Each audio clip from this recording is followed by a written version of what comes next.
For reaction now, let's bring in Mark Allen, who played as a tour pro for 15 years. Mark, thank you very much for your time. What a wonderful day for Australian golf. And it's been described as one of the great rounds in major championship history. Where does it stand in your view? In my view, as far as Australians are concerned, it's the number one. I think it's hard to go past Jack Nicklaus at Augusta back in 1986. He also shot 30 on the back nine to win the Masters. He shot that 30 with a bogey as well on the 12th hole. But nobody has exploded like Cameron Smith did from the 10th onwards. Birdies at 10, 11, 12, 13, 14 were ridiculous. And then the really tough stretch of holes are 15, 16, 17. They've been the real bogey holes of the entire field. He pars all of those with that amazing putt around the road hole bunker that you just showed. But for me, to stand up on that 72nd hole, and I heard him talk about this after his round, he said it was the best drive that he hit all week. He's into the wind. And for him to aim down the right just a little bit and try and hit a fade with the out of bounds on the right, well, he was risking becoming, a golfing punchline, a bit like John van der Velde in the 99 British Open. He doesn't. He hits the best drive of the week and then two putts after his playing partner, Cameron Young, holds an eagle putt. So, I mean, if you sat up and watched that, you couldn't sit on your couch. It was one of those moments, Kieran. Yeah, absolutely. I watched every minute of it. And you've got the putting, including that one on the 72nd hole, which tell us how hard that is. Explain to us how hard that would be in front of the golfing world at the home of golf, up what they call the Valley of Sin. that's what it's called, where he was putting from. Well, look, I reckon he got a little bit lucky because he hit a brilliant drive. It's if you try to invent that hole today, if someone tried to make that hole, they'd never get work again as a golf course architect. You've actually got to hit over sheds and you hit over the O in Old Course, and it's a left to right leaning fairway, and he hit a beautiful drive off that. He shot in. Now, he was trying to hit on the front right, and his ball landed on the upslope.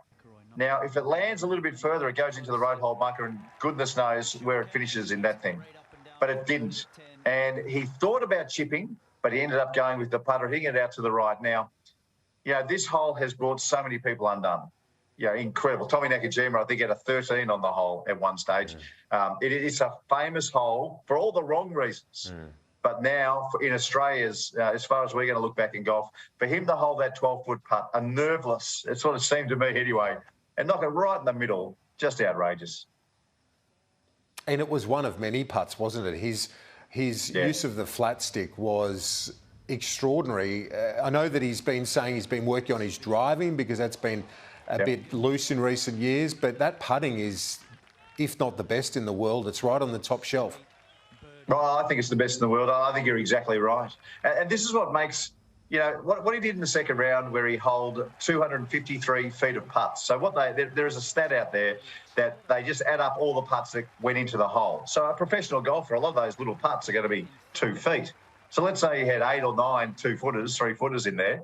That means that he's holed 220 feet of putts with the last 9 holes that you got left there on the Tuesday. That's a world record. No one's ever done that before.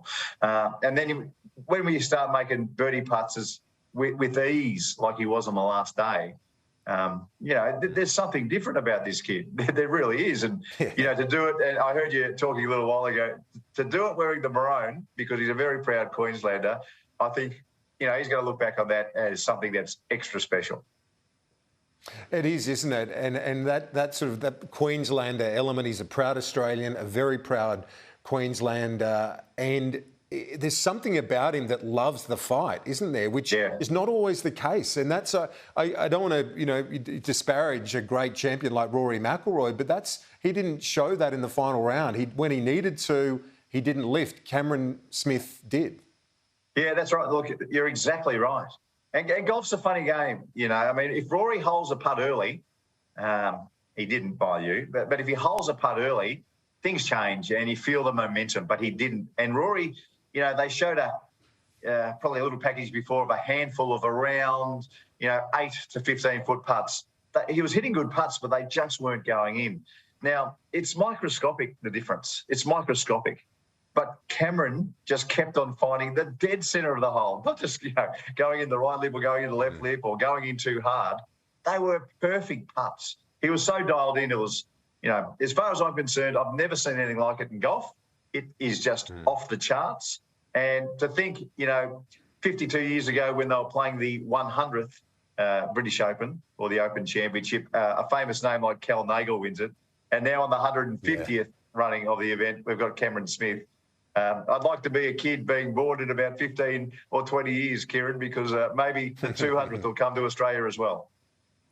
I'll tell you what, for golf fans and tragics like myself, it gets rid of a lot of scar tissue that we've had at the Open in recent decades. Of course, Adam Scott a few years ago when he should have won it. But anyway, we can celebrate this wonderful victory. And I know that Cameron Smith was asked about something. He didn't enjoy the question in the news conference afterwards about Live Golf, this Saudi-backed tour. Greg Norman is fronting it. But for us, fans and broadcasters, it's of great interest. I'm sure you're very interested too as to what Cameron Smith does here.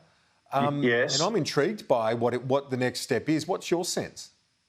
Well, his answer to those questions were very similar to Brooks Koepka, exactly the same way he answered them. Now, the big issue with going across to the Live is that I don't think they're going to get world ranking points. They're 54 holes, which is not on with the world organisation who does the rankings points.